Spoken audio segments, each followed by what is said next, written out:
Baiklah, Assalamualaikum warahmatullahi wabarakatuh. Saudara, pada kesempatan kali ini saya akan mengamati atau memberikan formula terkait dengan peran agamawan terhadap kondisi COVID-19 ini. Dalam konteks Indonesia misalnya ya, bahkan dunia, kita melihat kaum agamawan yang tergabung dalam entah itu organisasi kemasyarakatan berbasis agama, kalau di Indonesia seperti Nahdlatul Ulama maupun Muhammadiyah dan organisasi-organisasi yang lain, terus ada MUI misalnya, maupun lembaga-lembaga fatwa di organisasi-organisasi maupun di lembaga-lembaga pendidikan agama yang bukan hanya ada di Indonesia tapi juga di dunia. Misalnya di Mesir juga ada Darul Ifta, di sana juga berperan, dan perannya adalah memberikan panduan praktis setidaknya dalam beribadah.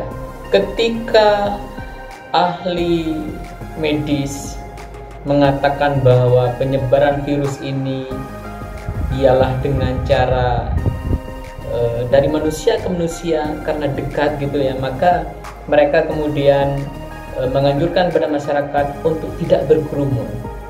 Padahal kerumunan itu kadang memang diperlukan, diantaranya dalam ritual-ritual keberagamaan seperti majelis taklim, sholat jamaah yang dalam konsep keagamaan dalam Islam misalnya, ini pahalanya sangat besar. Nah, bagaimana kemudian ketika itu terjadi, maka kaum agamawan menyampaikan fatwa-fatwanya bahwa umat Islam untuk menyelamatkan diri tetap harus mengikuti anjuran medis dan pemerintah. Jadi tidak perlu untuk sholat jamaah, atau kalaupun sholat jamaah safnya, barisnya tidak boleh rapat, harus berjarak. Demikian juga sholat Jumat, bisa sholat Jumat di rumah. Banyak sekali panduan yang sudah disediakan yang bisa kita baca di hasil atau fatwa-fatwa dari lembaga-lembaga itu atau dari ulama-ulama yang berkompeten di bidang itu. Itu adalah memang salah satu fungsi atau peran kaum agamawan dalam menyikapi atau menghadapi COVID-19 ini untuk memberikan panduan dan pencerahan kepada masyarakat. Pertanyaannya sekarang adalah, apakah kaum agamawan cukup sampai di situ? Nah, itu. Apakah kaum agamawan cukup hanya mengatur masalah atau memberikan panduan dalam masalah ibadah-ibadah ritual saja? Nah, ini pertanyaan yang harus dijawab oleh kaum agamawan. Kalau saya berpendapat, kaum agamawan atau agama tidak cukup hanya memberikan panduan itu. Kaum agamawan harus lebih jauh memberikan panduan moral dan panduan nilai-nilai bagi lembaga-lembaga sosial kemasyarakatan dan juga pada lembaga-lembaga pemerintahan untuk bisa konsisten terhadap nilai-nilai ketuhanan dan nilai-nilai kenabian dalam menyelesaikan persoalan COVID ini.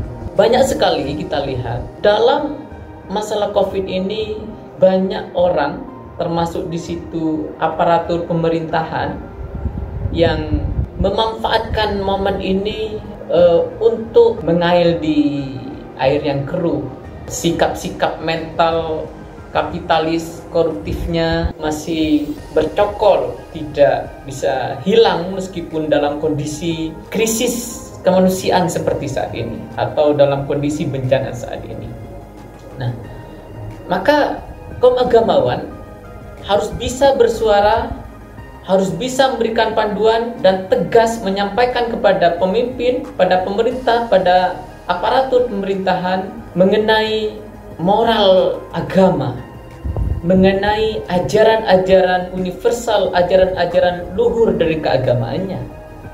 Tidak hanya Islam, agama apa saja, pemuka-pemuka agama harus menyampaikan nilai-nilai itu kepada pengurus negara agar mereka bisa mengurus masyarakat di tengah-tengah wabah ini dengan penuh kredibilitas, penuh integritas, dan juga tidak melenceng dari nilai-nilai ketuhanan dan kenabian.